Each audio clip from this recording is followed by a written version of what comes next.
حضرت جنید بغدادی رحمت اللہ علیہ ایک دن یمن کے ایک شہر سنا کے جنگلوں میں سے گزر رہے تھے کہ وہاں انہوں نے ایک بوڑھے کتے کو دیکھا جس کے تمام دانت گر چکے تھے۔ وہ کتا شکار کرنے سے معذور تھا، اس لیے دوسرے جانوروں کے بچوں پر گزارا کیا کرتا تھا، جس کی وجہ سے اسے اکثر بھوکا رہنا پڑتا تھا۔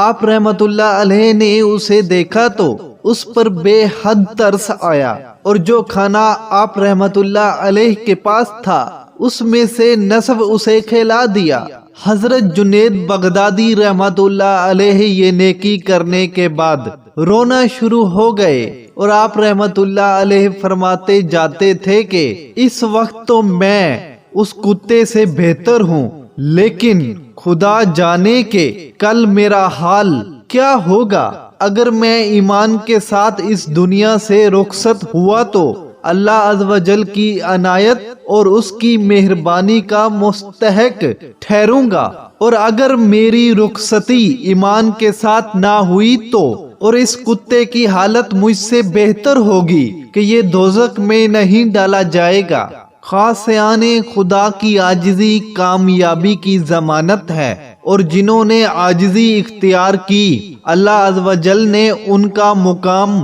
و مرتبہ فرشتوں سے بھی افضل کر دیا، اور ایسے لوگ خود کو کتوں سے بھی زیادہ حقیر خیال کرتے ہیں۔ بس یاد رہے کہ عاجزی اللہ عز و جل کو بے حد پسند ہے اور یہی کامیابی کی ضمانت ہے۔ اگر ہم اپنی عاقبت کو سنوارنا چاہتے ہیں تو ہمیں نیک اعمال کرنے ہوں گے کہ ہمیں اللہ عز و جل اور اس کے محبوب حضرت محمد مصطفیٰ صلی اللہ علیہ وسلم نے بھی نیک عمل کرنے کا حکم دیا ہے۔ بے شک اللہ عز و جل کے ہاں نیکیوں کا اجر نیک اور بروں کا اجر برا ہے۔ ویڈیو اچھی لگی ہو تو اس ویڈیو کو لائک کر دیں، چینل کو سبسکرائب نہیں کیا تو ضرور سبسکرائب کر دیں اور بیل آئیکن پر بھی لازمی پریس کر دیں تاکہ آنے والی نیو ویڈیو بر وقت آپ تک پہنچ سکے۔ تو ملتے ہیں اگلی ویڈیو میں، تب تک کے لیے مجھے دے اجازت، اللہ حافظ۔